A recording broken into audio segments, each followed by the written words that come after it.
주십시오. 더불어민주당 신현영입니다. 저는 청년 세대를 위한 국민연금 보험료 지원에 대해서 질의하겠습니다. 이사장님, 예. 청년 보험료 지원 방향에 대해서 지금 연금공단에서 검토하고 있는 게 있나요?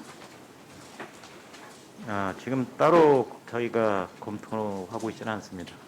예, 코로나19 시대에 우리 청년들의 삶 고단하죠. 고용 절벽, 그리고 생활고, 취업난, 우울증, 경제적 어려움 속에서 청년 고독사도 늘고 있습니다.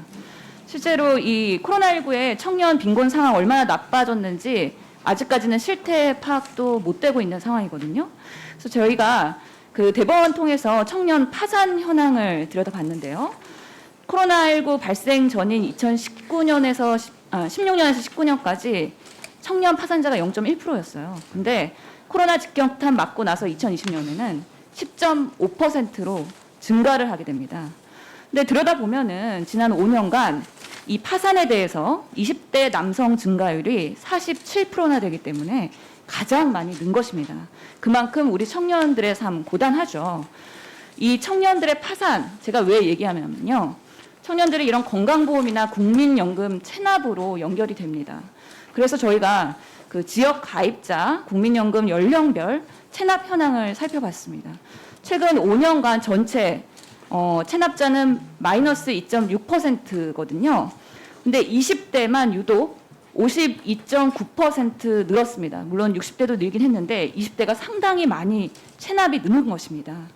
20대 체납자가 1000명이 늘었다고 보이는 건데요. 전년 대비 올해만 하더라도요. 그만큼 국민연금도 그렇고 건강보험료도 그렇고 20대가 유독 체납이 증가하고 있는 게 우리의 현실입니다. 그 원인은 코로나19로 장기화가 되면서 여러 가지 취업이나 실업, 저소득 이런 자영업자들 경제적 어려움 이런 것들과 다 연관이 있을 것으로 보입니다. 이사장님 이에 대해서 어떻게 생각하시나요? 여기서 하나 좀 저희들이 생각해 볼 수 있는 게 청년에 이렇게 특화된 그런 보험료 지원 이 부분을 좀 따로 고려하고 있지는 않지만은 내년부터 이제 시행 예정인 지역 가입자에 대한 보험료 지원 사업이 있습니다. 이게 저소득층을 대상으로 하는 거거든요. 아마도 그 청년층이 상당수 저소득층으로 분류가 되지 않을까 그런 생각, 그 느낌을 갖고 있고요. 한번 그 지역 가입자 저소득층의 그 보험료 지원 사업에 이 청년들이 보다 빠짐없이 지원될 수 있는 방안 없는지 한번 돌아보도록 하겠습니다. 예, 추가적인 현황 분석을 하셔야 될 것 같은데요. 지금 정부가 그래서 보험료를 지원하고 있는 제도들이 있죠. 10인 미만의 그런 소규모 사업장에 대해서는 두루누리 제도를 하고 있고요.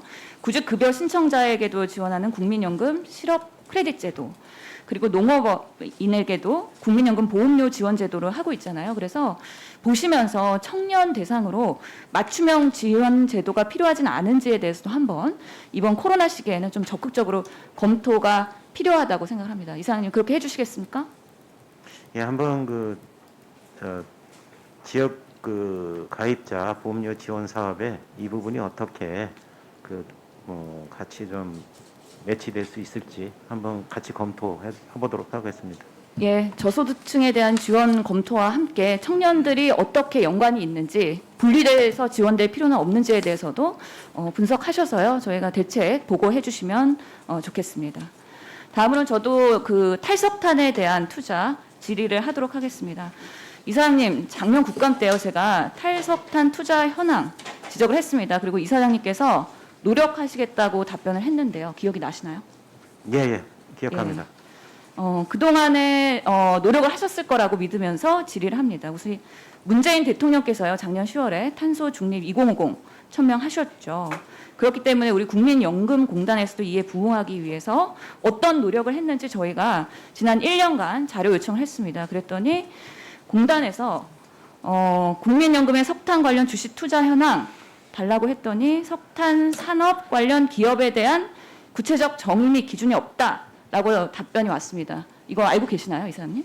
그게 저희들의 고민 사항이기도 합니다. 지난번에 그 탈석탄 선언을 하면서 앞으로 이 투자 배제 제한 전략을 어떻게 가져갈 거냐 할 때 어떤 기업들, 어떤 산업군에 있는 기업들을 구체적으로 어떻게 분류를 할지 그 부분을 저희가 숙제로 남겨놓고 있습니다. 그래서 그런 것들이 함께 되면은 내년 정도에는 아마 구체적인 방안이 나올 수 있지 않나 생각을 합니다. 예, 그래서 5월 달에 기금운용위원회에서도 이런 탈석탄 선언, 이런 심의 의견 하시면서 관련 연구 용역 하나 진행한 게 지난 1년간의 성과인 것 같습니다. 상당히 안타깝습니다.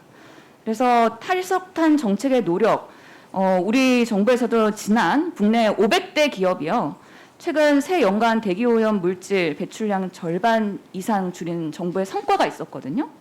이때도 정부가 탈석탄 정책을 본격화된 2019년 이후의 성과입니다. 우리 정부의. 그렇기 때문에 국민연금공단도 이에 발맞추어서 빠르게 정의와 범위를 규정하시고 이에 맞는 투자 대책을 마련하셔야 될 텐데요. 적어도 올해 이내에는 이 부분에 대한 그런 기준을 정립하셔야 될 것 같은데 그게 가능하시겠습니까? 예, 올해까지 같은 연구 용역을 끝내서 내년 상반기 중에는 여기에 대한 구체적인 방침이랄까요, 기준 이런 것들을 마련할 계획으로 현재 추진 중에 있습니다. 예, 내년 국감 때는요 저희가 또 탈석탄 질의할 겁니다. 이사장님 잘 챙겨왔고요. 좀 더 가시적인 업데이트가 돼서 저희한테 정책적으로 말씀해 주시길 바랍니다. 이상으로 마치겠습니다. 수고하셨습니다.